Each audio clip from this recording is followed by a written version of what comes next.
Yeah, I will just try to add another perspective or dimension on all the things we heard today, because I'm now working in one of the NFDI consortia where some of us maybe also involved with, so maybe Text Plus for memory base, and some others. So I will just talk about a bit on how to implement research software engineering stuff also into archaeology, because I'm working in an archaeological institute, and inside NFDI4Objects.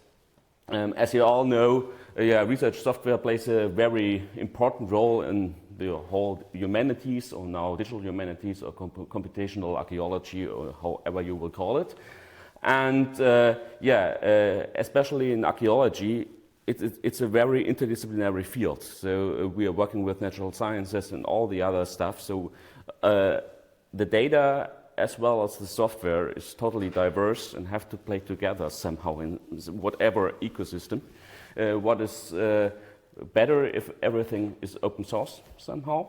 And normally all the tools and scripts are just scripted ad hoc somehow. It's not really on a based on a project idea and requirement analysis and whatever. It just needs, it's a script that, do things quickly because, they need automated output somehow.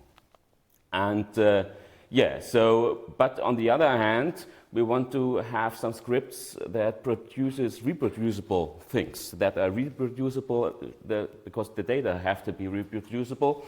So all the coding stuff had to be built and developed in a reproducible way. And okay, so in this case, the term fair becomes obvious somehow, because if we want to do fair data and fair research software, it could be reproducible in the end. And also another term called fair for RS should be also in your mind. Hopefully, if you don't know what's that, just read some kind of papers about that. Would be cool. And okay, now a short advertisement stuff into the NFDI. So the NFDI is the German National Research Data Infrastructure. It's some kind of a German initiative, but we're working with all the colleagues in Europe and around the world together, because as we all know, research data and research software engineering is not a national thing. What the hell? Okay. So it's just a short introduction into the NFDI. So NFDI helps to verify, I will call just the process to make data fair as a verify thing. So NFDI helps to verify data, and we try to creating data quality somehow with also, hopefully, with the help of research software engineering and us as research software engineers, hopefully. Is it defined as a plugin? Or is it working? No, it's fine, because it's on browser. It's a Okay. good presentation, but I don't know. So, okay. I'm sorry for that. And as you may all know, we all have to work together. So universities and all the other institutions. I'm myself working in a Leibniz Institute.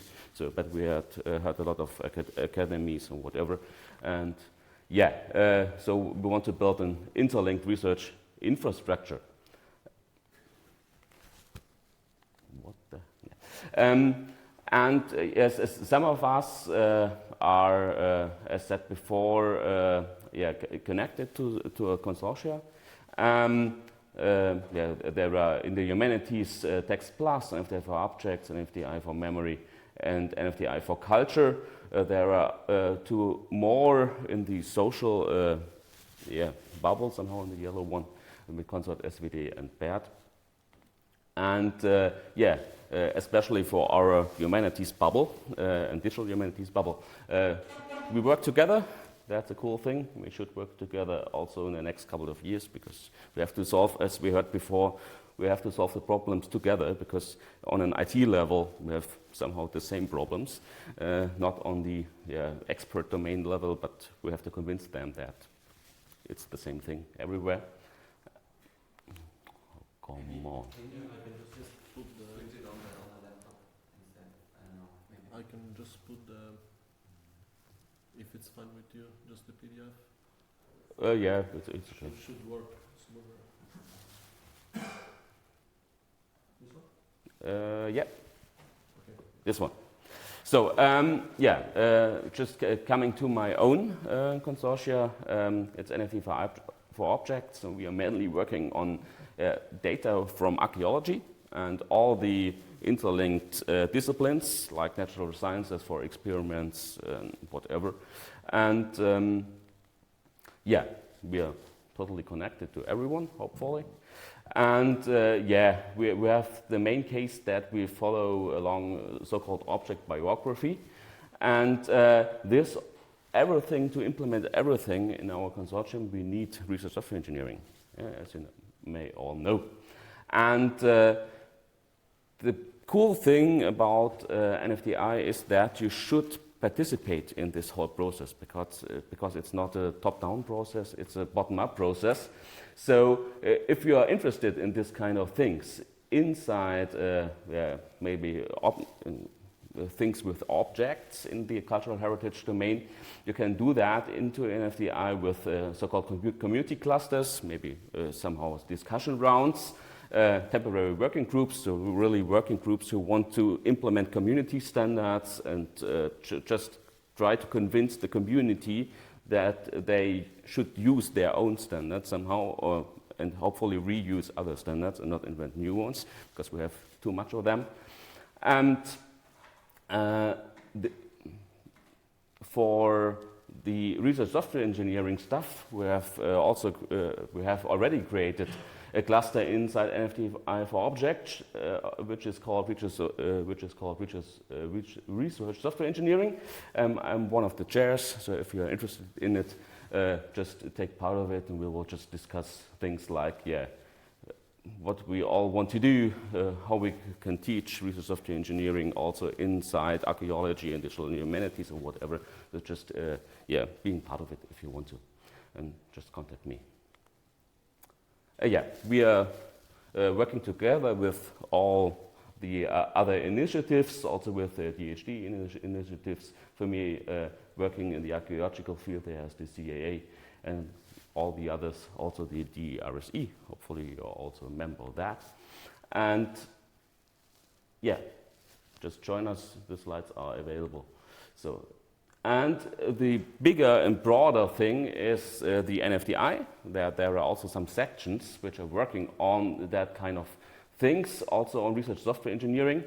And there's the working group research software engineering. I will not go more into detail. We have a poster in the evening outside, because I'm one of the co-chairs of this working group. So if you're interested in research software engineering inside all the NFDIs, just come to our poster and speak with me and Bernd, and maybe we find some interesting things.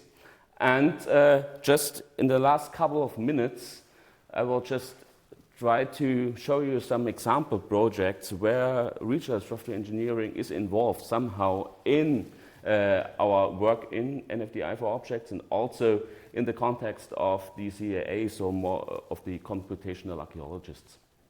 And we'll just skip that kind of thing here. It looks not that nice. Okay. I will just show you some examples. One example of me, it's called Alligator. I like animals somehow because it's good for advertisement. Alligator, it's an Allen transformator, and its thing is that in archaeology you can do a lot with statistics and R and whatever. And in this case, my boss have done that for the last couple of decades. Somehow we are just using simple things like a correspondence analysis to create some relative chronology out of that, just out of the data. and then implemented some algorithms just to fix somehow missing dating points, whatever, creating some interesting timelines out of that, and also transform that to some kind of ontologies. Here the relative chronology according to Allen. And then you can put it in another tool, which is here called academic meta tool. It's AMT. And with this tool, you can do semantic reasoning with vagueness inside. And so maybe if it is also interesting for you, just also can contact me also with a simple browser interface where you can just see all the reasoning stuff and so on. And one more is the Unicorn. It's a QGIS plugin for those of you who may be dealing with GIS data and doing some kind of things with GIS software. In QGIS, this is a tool which integrates linked open data into the GIS world, and where you can just maybe put nice things on a map, just doing Sparkle and so on. So if your framework from the Digital Academy also in mind is just bringing out linked open data, it will be great just to do it with this kind of research tool, also with some other things here. You can also do ontology documentation stuff with GitHub Actions. There's a talk tomorrow from a friend of mine. He will go into detail with this kind of things here, how to optimize all this nice things to get an HTML file at the end. And just some small projects from friends of mine, also from the CAA community, because in terms of research software engineering, in archaeology, there's a lot of R stuff involved, a lot of cluster analysis, whatever. I won't go into detail because I'm not an archaeologist, I don't know what this really means, but they said it's cool. And this is one some things from a current PhD thesis done by Sophie, and she's running a lot of analysis. Also, this kind of thing from another friend of mine, and it's Fabian, and I can do that kind of thing also in Python. So a lot of things involved into digital archaeology, which are connected to research software engineering, and normally they don't say they are doing research software engineering because they are just programming somehow whatever, but they are research software engineers in their specific domain. And we also implement AI technologies. These are examples from colleagues from Frankfurt who will do a lot of things with coins, with all the stuff, whatever. So AI is also a very important part into digital archaeology. And just to summarize, 1 minute before, okay. I would just want to say, join us and help us to strengthen RSE in the digital humanities and computational archaeology, and also within the NFDI, because as we see, maybe we as RSEs in the DH domain are a very small group, and we have to work together. And in conferences like this, we have to show that we are also there, because we are a very small group, but I think a very important group with a totally different view on things, also on research software engineering. But we have to put that kind of things into the broad discussion somehow. And I think that's it. And if you have some questions, just ask. Thank you. Thank you.